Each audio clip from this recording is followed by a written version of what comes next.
Hey guys, welcome back to the channel. It's Rubidoux Creek Outdoors. For my fellow subscribers, thanks for subscribing and thanks for tuning in and watching the video. If you're new to the channel, hey, please click that subscribe button and click the notification button. Share through social media, text, however that you go about doing it. Please do so. But yeah, thanks for tuning in. So today, gonna be a pretty quick video. I had a subscriber email me directly and was questioning about what type of sand belts that I utilize. And I was like, that is a great point. I do use some of Harbor Freight's, since I use some of their equipment, I use some of their the resupply, say tools, but their sand belts, stuff like that, their supplies, because they make pretty good stuff. However, the issue is with the 1x30 belts, they don't make them in finer to medium to fine grit. I cannot find it. I went to the website, did all kinds of stuff. They did not have it. Most of their stuff's like 80 grit, 120. I think the finest one I seen was like 220. Now, I could be wrong, but that's just what I have seen, and I've hit like 5 different Harbor Freights in different states. So that's what I'm seeing. Now, they're good for hogging off a lot of metal if you're needing a lot of metal hogged off, but not good for sharpening. So I mainly use them for if I got to hog a lot of wood, if I'm doing knife scales or whatever projects I'm doing, I do it for, I use those. So here's what I use. This is of course, you got the 1x30. This is 120 grit. And you can see they got a list of grit. Now they do have an extra fine 320. I've never seen it. I've never seen it stocked in the stores. Now, like I said, and I've went on their websites. I don't remember ever seeing it. Like I said, if it is on there, hey, cool. But really for sharpening knives, I would rather have, you can start with 320, but you need to work your way up higher. So you can go on the good old internet, Google. I go through Amazon, but there's a filter setting in Amazon to where you can do basically USA made stuff. You can filter it. There is a way. Just YouTube it. I can't really explain it, so there's several steps. But I also I try to use companies that either say small business or some of the larger companies. You can go through their company direct. They have a direct account on Amazon that you can go in there and look at stuff that typically won't show up in the search bar. So I use, even for my big jet 2x42 belt sander, I go through Red Label abrasives. I'm not sponsored by none of these equipment, so out of all the videos I have on my page, I'm not endorsed by any of them. Of course, if I do, I will say so on the video, but as of now and into the future, I'm not endorsed by any equipment that I use or supplies. I just use them because that's what works for me. That's what is fitting my budget, and that is what works best, in my personal opinion. So I use Red Label abrasives. They are factory direct, built in the USA. They utilize their material from the USA. It's not, okay, I buy crap from China and then I'm going to make it in USA and say stamp made in USA. They actually use everything. Everything comes from America.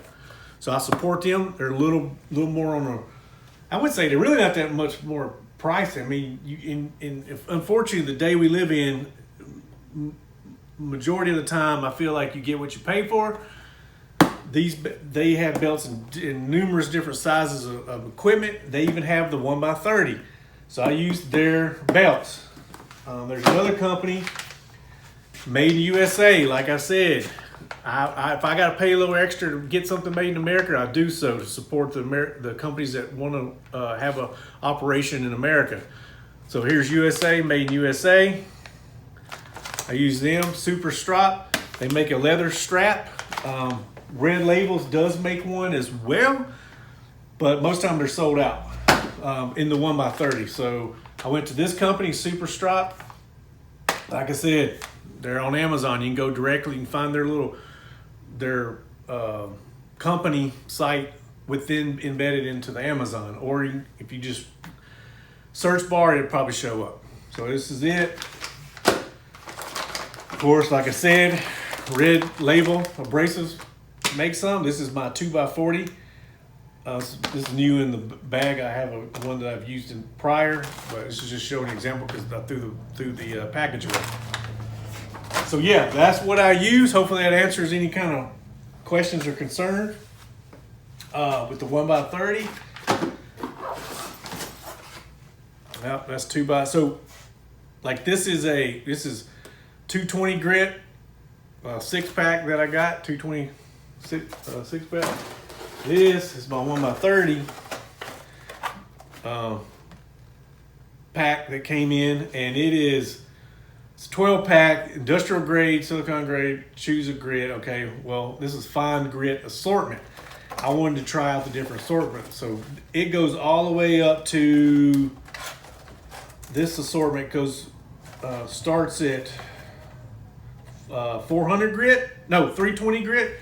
Starts at 320 grit, and it's 2 belts per out of 12, and it works all the way up to like either 1,000 or 1,200 grit sandpaper. So perfect for if you're trying to put an edge on a knife. So I usually do my edge. I do have settings and stuff on my jet that I can sharpen knives with, of course.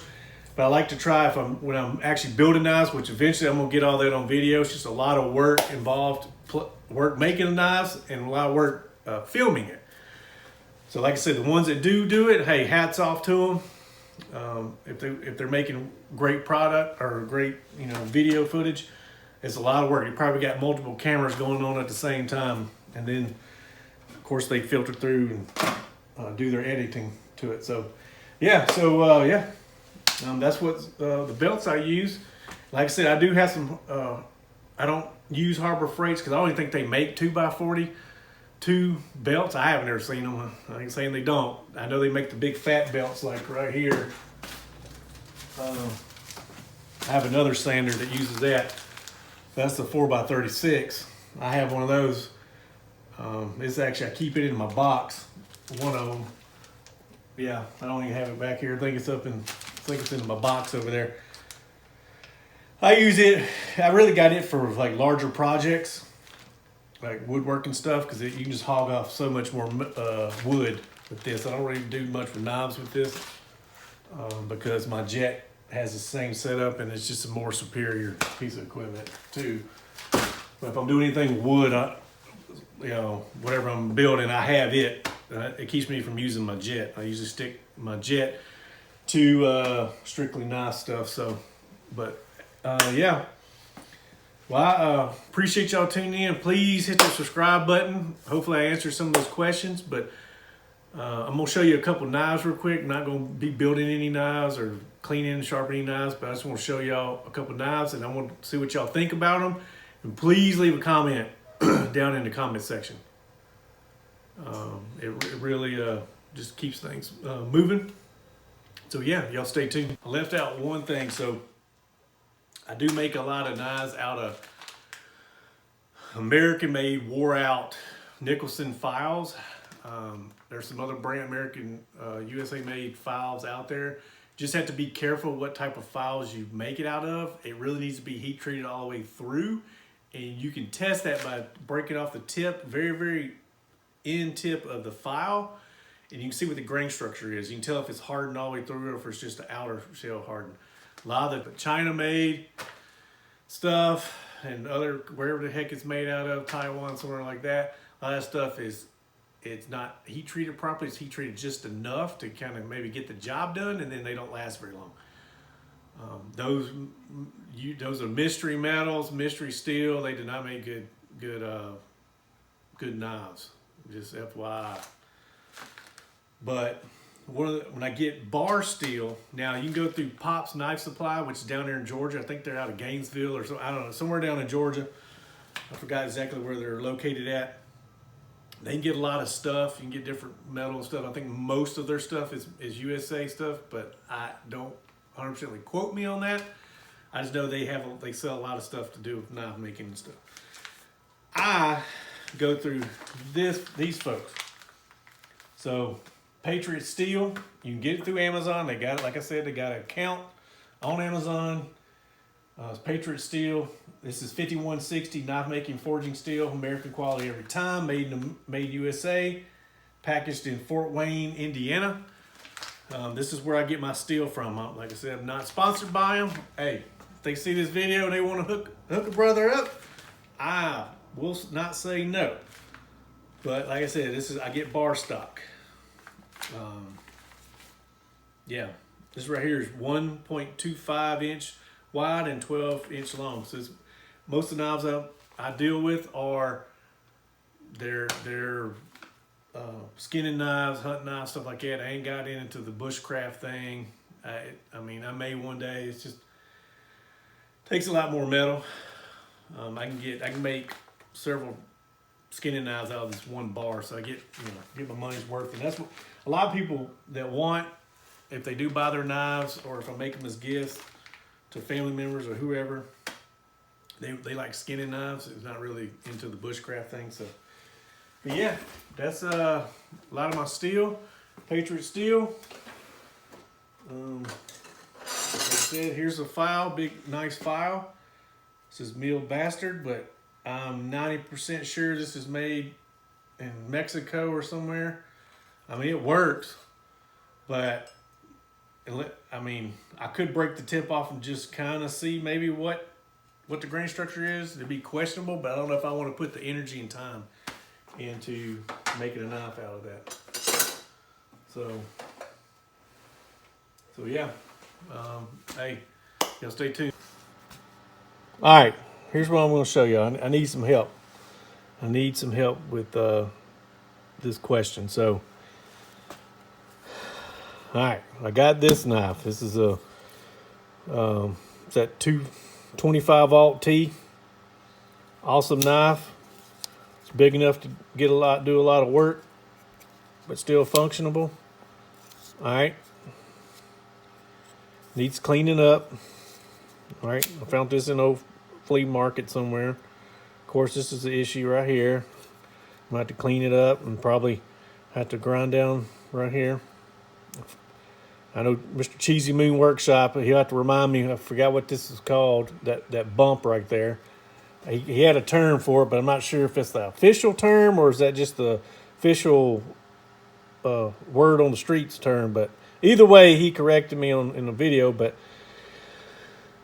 I'm going to have to grind that down and it will close all the way. See right there, it will cut you if it's sharp enough.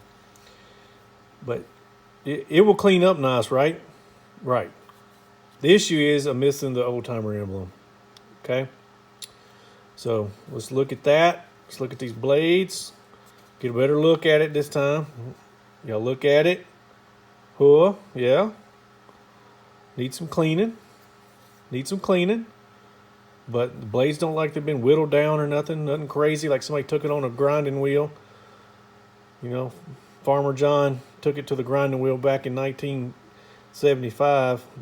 Didn't know what he's doing, but I mean, hey, he did it for a reason, I'm sure. But I see a lot of these knives are whittled down so much. It's like there's no reason for that.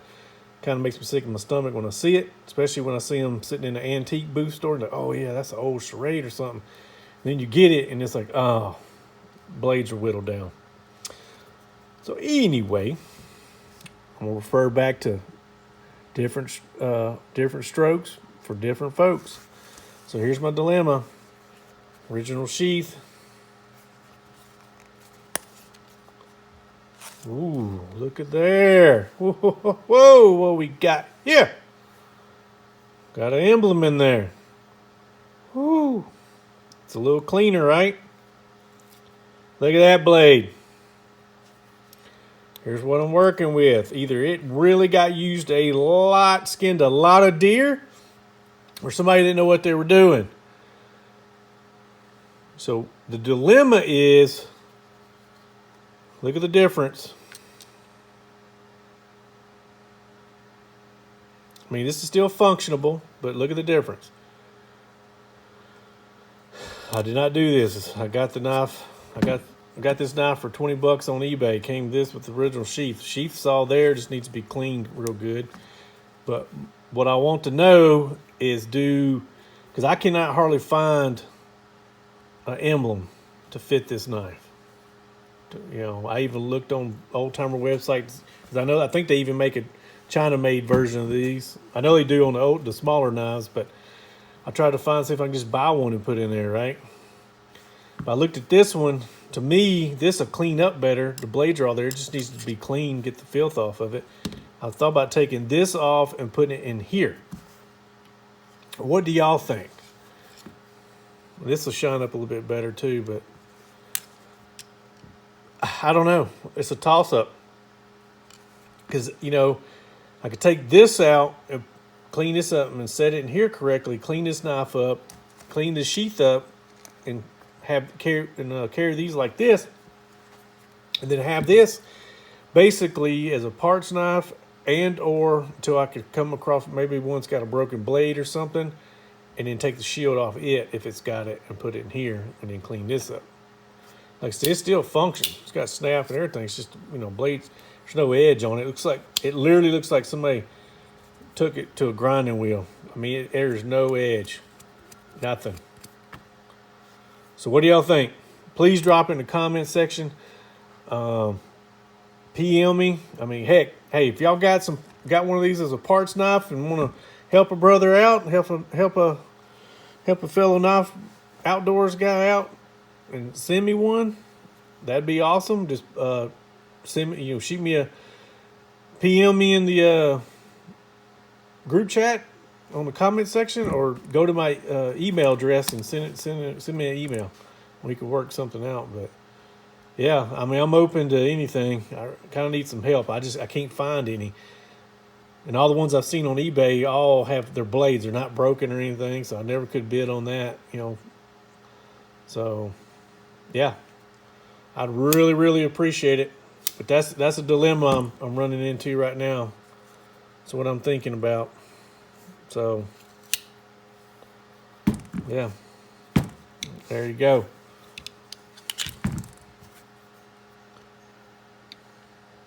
So,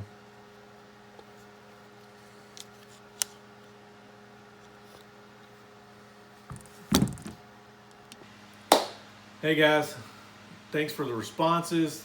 Thank you for any future comments. Thanks for subscribing. If you haven't subscribed, please hit the subscribe button. Please hit the like button. Please hit the alert button or notification button. Keep messing that up, but it's the same thing. It's a little bell thingy. Yeah, you'll get notified when we post more videos. But yeah, eventually, like I said, I work every day. Well, not every day, but Monday through Friday, about 99% of the time. So I just got in from work. I was like, let's make a quick video. So that's what we're doing. That way we can get some more footage out there. And plus, I've been wanting to do the video with the old timer 25 Alt T. Been kind of contemplating about it. Just didn't know what to do. Hopefully, y'all can give me some positive reinforcement and generate some ideas, and or help a brother out. But yeah, hey, thanks for watching. Like always, God bless everybody, and stay positive, stay motivated, and stay vigilant, my friends. Till next time.